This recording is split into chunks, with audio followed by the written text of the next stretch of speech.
As we pump it up on a suddenly not so casual Free Friday, we are back. We are reconvening live and ready to dominate CFB Week 0 2023. It is Knowledge for College. It is the opening show on a brand new Sharky Waters Nation YouTube channel. It is the Shark.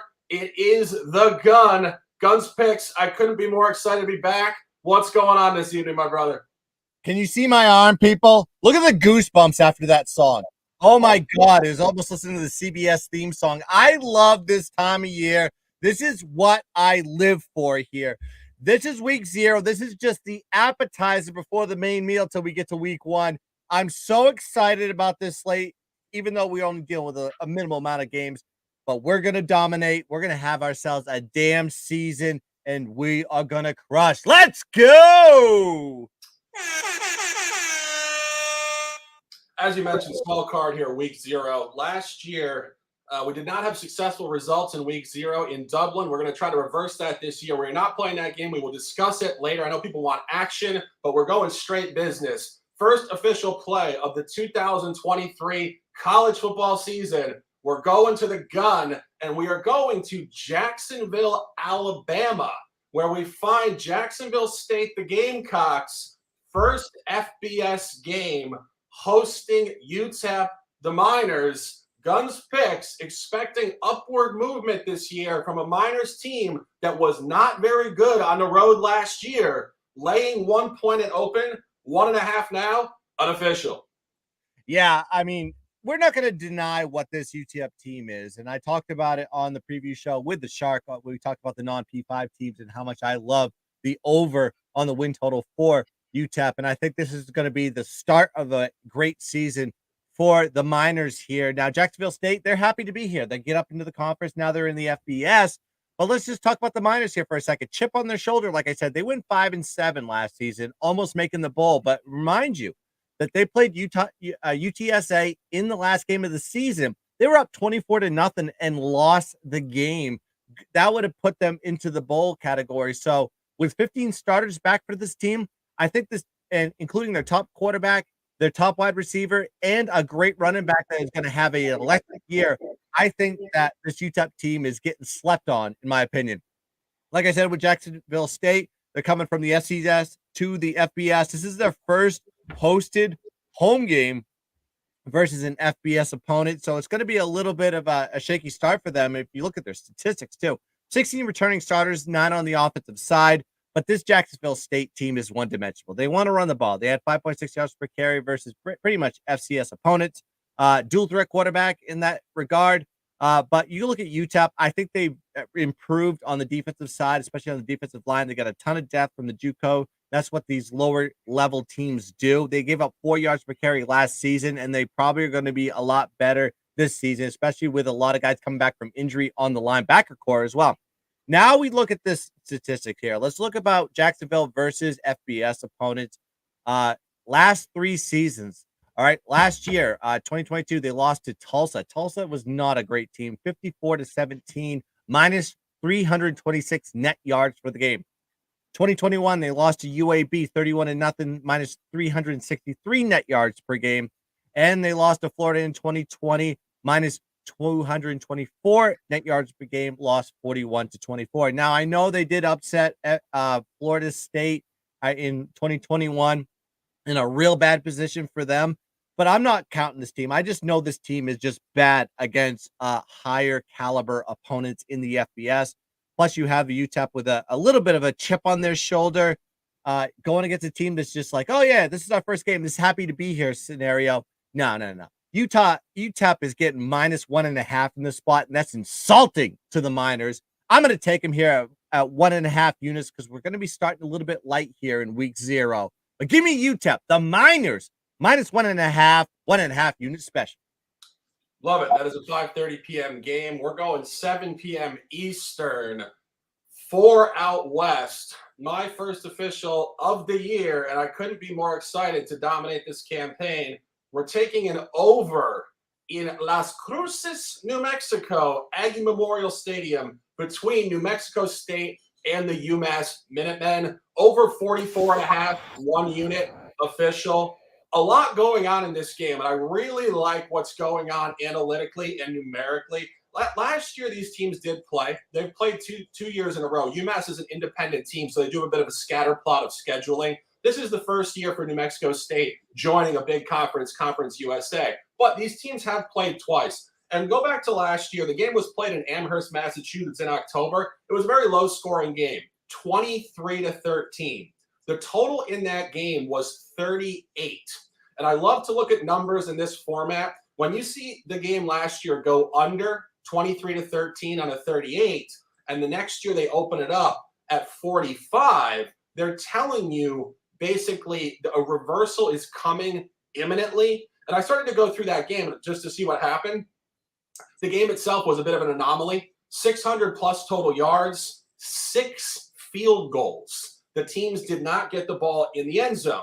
Then I went into more complicated analysis on this, and I went to New Mexico State last year, home versus road, in terms of their scoring efficiency. This team scores far, far better at home. Last year, they averaged in 6 home ball games 35.3 points per game. On the road, about half of that in 6 road games, 17.7. This is where they put up points, and you're seeing a huge upward movement in their efficiency with junior quarterback Diego Pavia. And as I mentioned, first game in Conference USA, finished last year winning a bowl game, 7-2 in their last 9, largely indicative of better offensive football. And you go to the other side of this game, you find UMass, as I mentioned, independent. So scheduling is kind of all over the place. But go back to last year, they did play 2 games on the road before October 15th.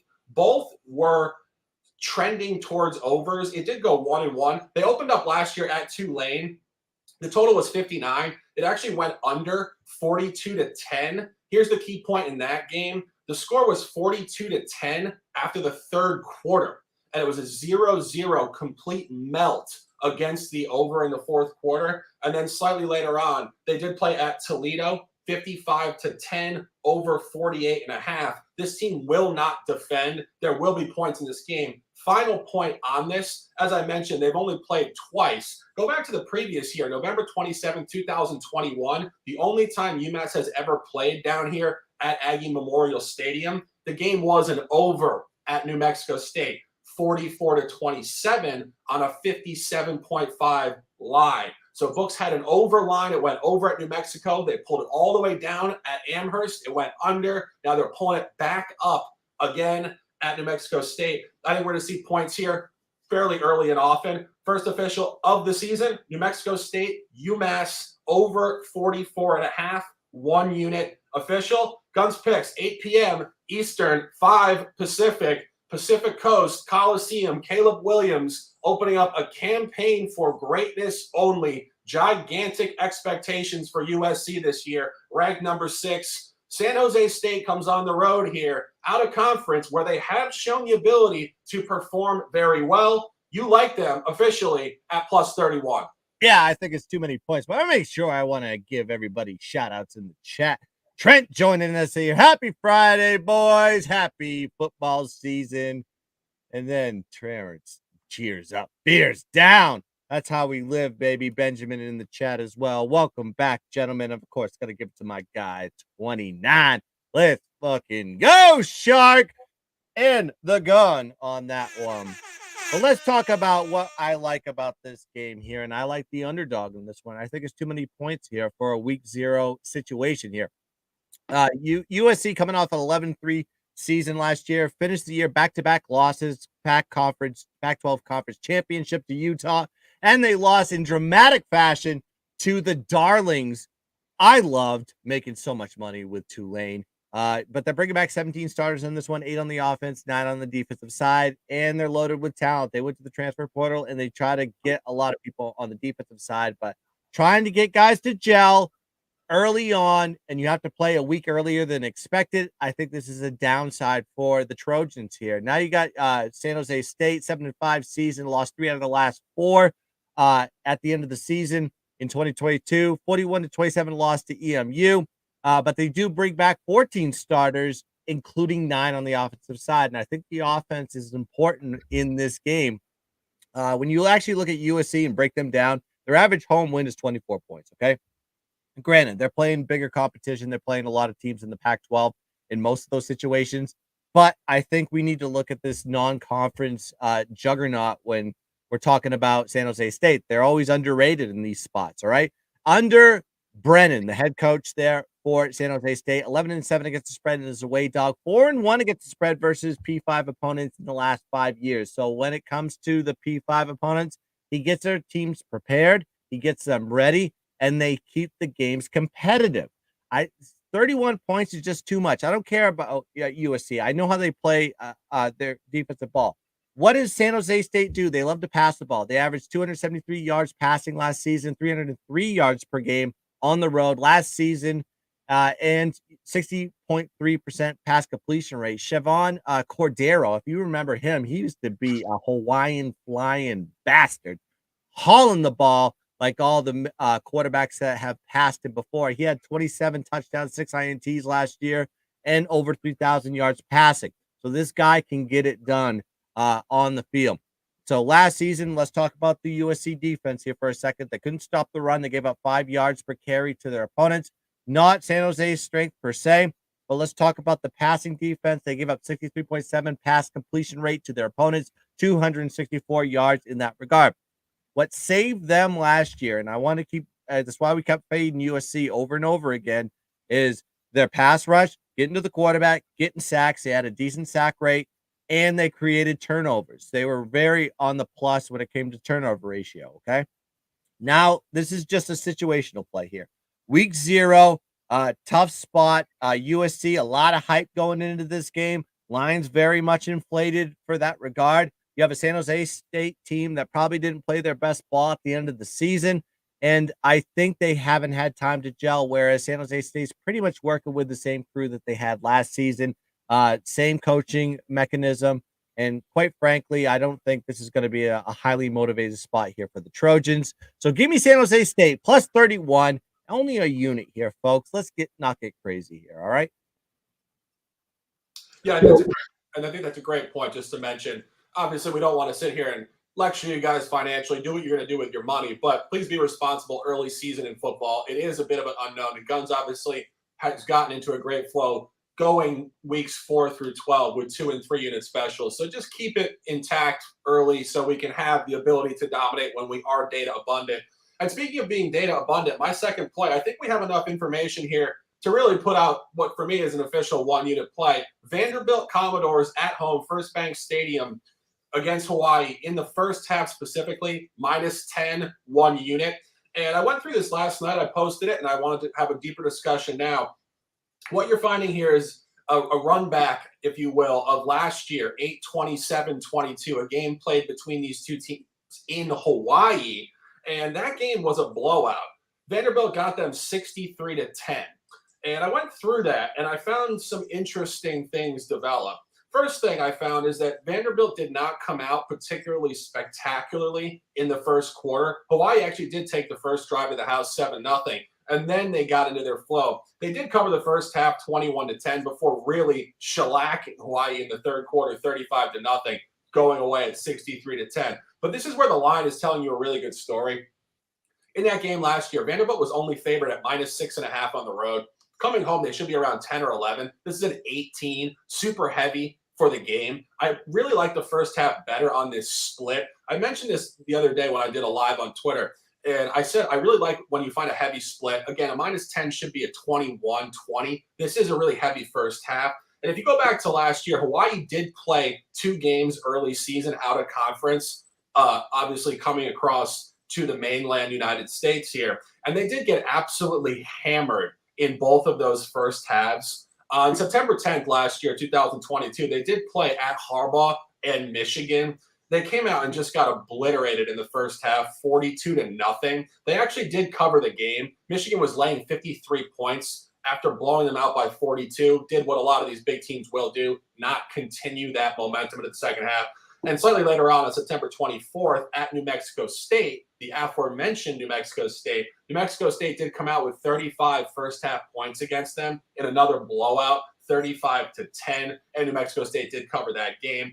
I went through Vanderbilt last year, and the reason why I'm not absolutely in love with the game side. As I mentioned, Hawaii did backdoor cover against Michigan last year. In the home opener last year for Vanderbilt, they did get out of conference Elon, and they did come out with a very authoritative first half, 28-10, and cover. However, they did not cover the game. They were laying a very similar figure to tomorrow's line, -18. And Elon did catch some momentum in the second half and actually cover the game, 42-31 final on a +18.5. So this is all boxes checked, and both sides of the game really do correlate to where Vanderbilt will perform well in the first half, and Hawaii will not perform well in the first half. And that's why you have the line split at -10, showcasing heavy strength here. And one final point, just slightly outside of the box, but I do think it's very important in terms of the strength of the line. When you see Vanderbilt on the road laying -6.5 for the entire game, and they come home and they're laying -10 for only the first half, it tells you just how strong situationally that is for 30 minutes of football. We're on it officially. First half at -1 units. Going back to the gun, 9 p.m. Louisiana Tech reboot campaign finds themselves in a revenge game off a really excruciating loss last year at Florida International in double overtime. And that was really symptomatic to what La Tech was last year, a team that just really never got over the hump, back and forth, couldn't get a stop, highly undisciplined. I'm going to throw it to you. You can talk about the quarterback. We love this quarterback. We love this move. We love this team. We're buying this team in the futures market over 6. And Guns picks another official here, La Tech at -10.5. Yeah, if you've been following anything about FIU, and I've been tracking all the college teams as far as what they do against the closing line versus against the spread, FIU is dead last on my sheet. Okay, 5-18 against the spread versus FBS opponents, and they're hitting at a 20% clip. We'll talk about all that in a second, but let's talk about the teams here. Now, FIU, 12 returning starters, 5 on the offensive side, 7 on the defense. We have La Tech, 12 returning starters, 8 offense, 4 defense. However, La Tech did a little bit more work on the transfer portal, and they got some elite stars to kind of bolster that offense and also help the defense out. So last season, FIU, Shark mentioned it. They beat them double overtime, 42-34 at FIU as 6-point dogs. So this is a big revenge spot for La Tech, and you see this line sitting. I got it at 10.5, and it moved in a day. Now it's sitting at 12.5. I like it. I still love it. I mean, you just take this line, but take it now because you may wake up Saturday and this thing might be hitting up to 14 at this point. So a lot of improvements from the La Tech side. Shark mentioned it when he did the show with the non-P5 show, given the preview on this one. He loved the over on their wins on this one. And I can't agree more. Hank Bachmeier, if you remember that guy, he was an elite quarterback for Boise State, kind of fell off the map a little bit. Didn't agree with the program. A lot of things changed over. He goes over to La Tech to run that offense, and they get their top 2 running backs back, 12 and 2 out of their 3 top wide receivers, including, and you know I love a good college football name, Smoke Harris. Smoke Harris is going to give me some dollars on a beautiful Saturday in August here. Now, FIU dealing with a couple of key losses as well. They got really bottom fed and sucked out of a lot of their big talent going to the transfer portal. Okay, so they're already dealing with a lot of key losses from their veteran positions, and now you have them, like I said, the worst team in covering college football as far as against FBS opponents. We're talking 21.7% hit rate for this team. So you have the revenge spot. You have one of the worst teams that covers in college football in FIU. The upgrades that Louisiana Tech did to improve their team. I love this. I love this number at 21 at this point. I think Louisiana Tech goes in there, and when you look at how they play at home, let's talk about that one here. Plus 10-point differential last season for Louisiana Tech at home. You look at FIU, they were absolutely horrendous on the road, minus 24-point differential. And that's why I'm going to be taking Louisiana Tech, baby. Give me Bachmeier, Smoke Harris, 3 touchdowns, baby. La Tech, minus 2.5. My top play, 2-unit special. Yeah, and this revenge angle does have some weight. I wasn't thrilled with the side. Guns is all over it, an opportunity to dominate. But I do want to make a comment on the total here. I'm not on this officially, but I do think the over is the best look in this game. If you go back to the game last year, it's a deceiving over. Of course, in double overtime, there were 22 additional points tacked on into overtimes. The game did finish 42-34 and go over with significance. But the key point is in regulation, it actually finished at 27 all, which was an under on a 58. And books did move this up at open to 59 and a half. And they're telling you there's going to be a lot of points in this game. It's not as good of a line move as the New Mexico State over, which is a much more drastic reaction to an under last year. This is a continued northward movement in the offensive quality within this game. But it is very important to note when that game did finish 27 all and go under in the 60 minutes of allotted regulation, and now they do move it up close to 60, they're telling you there's going to be a lot of points. And as Guns mentioned, Hank Bachmeier coming over here from Boise State, free to run, free to open up, totally different style of offense. And this team is going to really jump out of the cage this year off a campaign where really they just left so much on the table. As I mentioned when I introed this game, this team really, really cratered last year. A lot of talent. I think a lot of inconsistencies, a lot of close losses. There's going to be a lot of points in this game. Again, I'm not unofficial. I do think it's going to be tight on the total. I don't think there's as much of a gap, but I do think the over for me is the best look in this game. And we do want to talk about the first game on the slate, 2:30 p.m. Eastern. This is being played in Dublin, Ireland. Maybe not coincidentally, the Notre Dame Fighting Irish overseas facing off against Navy. Game last year, real tight, 35-32. This line is opening up with significance towards Notre Dame. Guns Picks has the jersey in the background, fandom in his heart. And Guns, give me some comments on this game. Listen, I was at that game at M&T Bank Stadium, and listen, I thought Notre Dame was going to pull away and beat them. Second half, they completely imploded, and I saw Navy starting to pass the ball, and I'm like, Navy doesn't pass. What are they doing? And made it a lot closer than it had to appear. Overhit on that one, 35-32. Listen, you got both these two teams that are coming out with much improvement. Notre Dame, 14 returning starters in this one, 8 on the defensive side, 6 on the offense. However, Notre Dame's got one of the probably the top transfer in the transfer portal this season is Sam Hartman to run their offense. This is the most elite quarterback that they've had in this program since what? I don't know, Jimmy Clausen.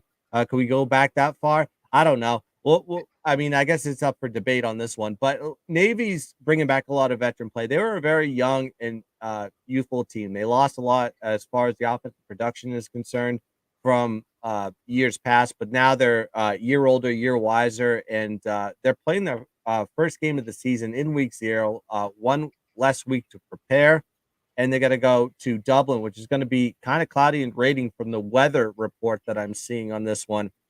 But you see this line, it was 16.5 in a neutral field last season, and the weather was perfect on this one. Now this line is playing in the rain, playing in Dublin, and now it's at 20.5. I was like, that kind of leads me to believe that the books kind of expect Notre Dame to get blown out, and they're trying to bait people to take Navy. However, as a Notre Dame fan, I really hate betting on my team unless they're a dog in a situation because I think they play better in those. But that's just me personally. I don't know if my head's telling me to play a certain spot or my gut. So if anything, I like the total on this one, but it's just a lean. I'm not going to be actually putting any particular units on this one, but I think it's sitting at 48-49. The line keeps gradually dipping. So if you want to grab it now. I don't think it's going to go back up to 50 or 52 or 51. I think it opened at 50.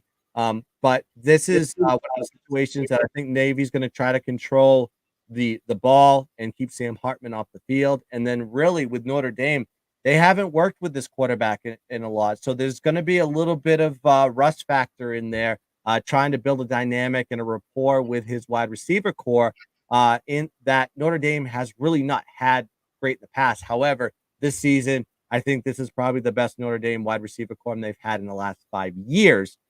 But let's just watch and see on this one. I lean under. I don't really want to touch the spread. Let's just watch and enjoy football because it's going to be the first game out the gate, 2:30 p.m. Eastern Standard Time, and I will be ready, cracking beverages a little bit more early than I usually am on a beautiful summer Saturday.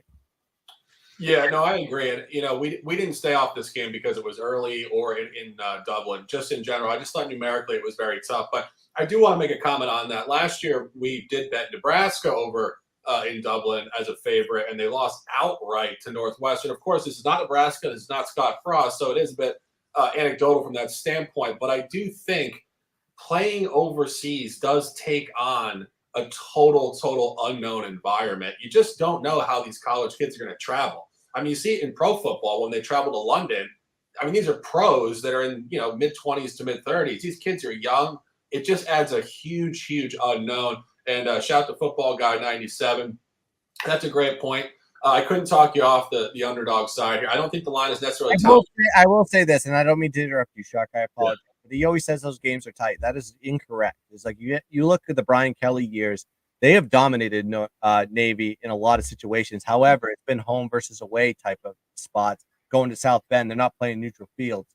But Dublin, they have owned Navy. Two other spots they covered this 20 and a half. 1996 and 2012, I think they played there. So I think. Yeah, I mean, Guns is an encyclopedia of Notre Dame knowledge here. So I certainly am listening to that with conviction there. But again, just finishing up the point, I do think the unknown is just too much for me. Last year, I lost the wager with Nebraska. I just didn't want to go back to that environment. Again, it's not Nebraska, but just the environment being so sketchy. Just not what we're looking for. And we do have 5 top plays. Guns has 3. 3 officials are UTEP on the road, -1.5. San Jose State on the road, +31 at USC. And La Tech at home in the revenge game in conference, -10.5 now at 12. I do lean the over in the La Tech game, not official. My 2 officials over in New Mexico State, UMass, 44.5, 1 unit. And Vanderbilt first half at home, First Bank Stadium, built in 1922, getting renovations right now and an opportunity to dominate for the home team. -10 in the first half versus Hawaii. That's a wrap. CFB Week 0, the Shark and the Gun Knowledge for College on the brand new Sharky Waters Nation YouTube channel. We will be doing NBA shows, college basketball shows, all sorts of content. I'm looking forward to working with numerous people. The Shark and the Gun are the center point to this channel. Guns Picks, always a pleasure working with you. Close them out with some words, and let's dominate. Listen, you're going to get used to these ugly mugs every single freaking week on Friday, 9 p.m. And also, you got to deal with our stupid asses on Sundays in the morning, where we're going to be absolutely dominating the books and giving you the right picks and the right plays every single damn week. Listen, this isn't a track meet. This isn't the 100-yard dash. This is a marathon. So understand this. We are playing with units. We're educating ourselves as we go along. And you're going to see that, especially with myself and probably with the Shark as well. We're going to start picking up the units as we get the data and we understand these teams a little bit better. So play soft as we start, and then we'll move forward from there. But thanks for everybody that's been joining us from the chat and everybody that's been joining us on Twitter.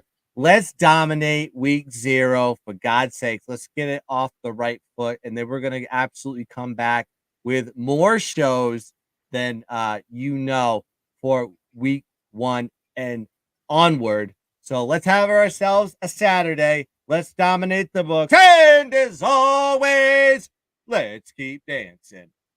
Bang.